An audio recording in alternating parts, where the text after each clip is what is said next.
Hello mga viewers, dito na naman tayo sa programang Secret Victory in Dama Game. Opening time tayo ng 115 versus 214. Part 25 na tayo. Dahil natapos na tayo sa live natin ng part 24 kanina. Ngayon, ito naman, part 25. Siguro ito na yung last part ng variation na to. Dito lang sa naglalak ng 12-7. Kaya mga kadama, lilipat na naman tayo. Kaya tabay lang kayo at papunta na tayo dun sa mga iba pang variation. Ito na, umpisahan ko na. 115, 214, 61, 116, 116, 72, 1613, 12-7, 11-6, 16-13, 5-1, pumasok ng 16-14, 9-5, 16-4. Nag 3-14 tayo, hindi na siya sumubo ng 3-14. Ang itinira niya rito, ito naman 6-2. Tumira tayo ng 8-3, tumira siya ng 5-1. Sinubuan natin ng 15-15, kumain siya ng 1-15, kumain tayo ng 2-6, kumain siya ng 10-2.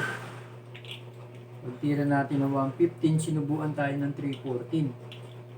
Pag 5-1 natin, dito, pumasok agad.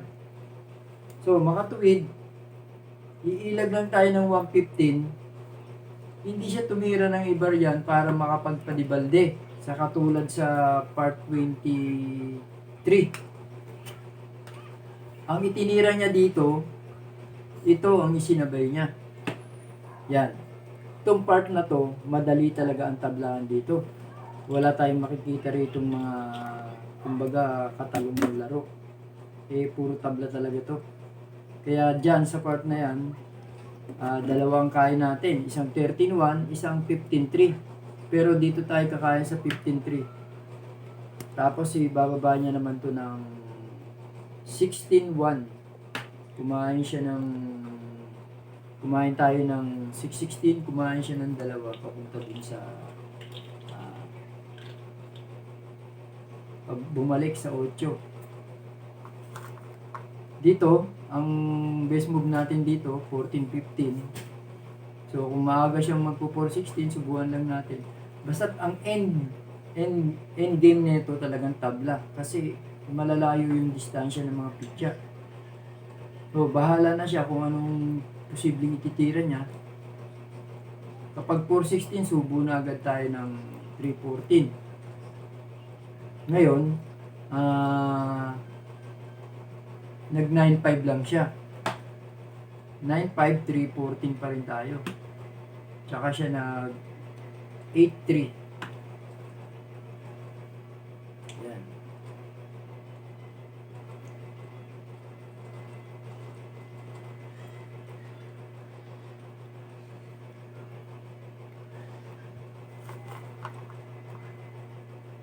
Subo na agad tayo ng 7-3. Diyan, sa part na yan, mag-3-14 siya.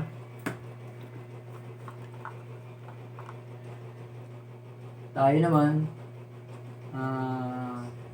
mag-11-6.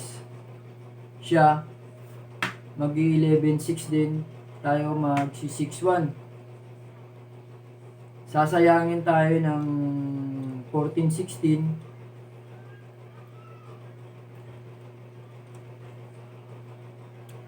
Iilag lang tayo ng 115. Pag 16-4 niya, dito na tayo sa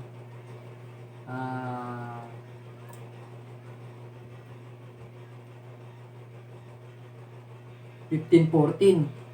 Pag 4-5 niya, isasayangin na natin siya. Yan. Sasabayan tayo rito.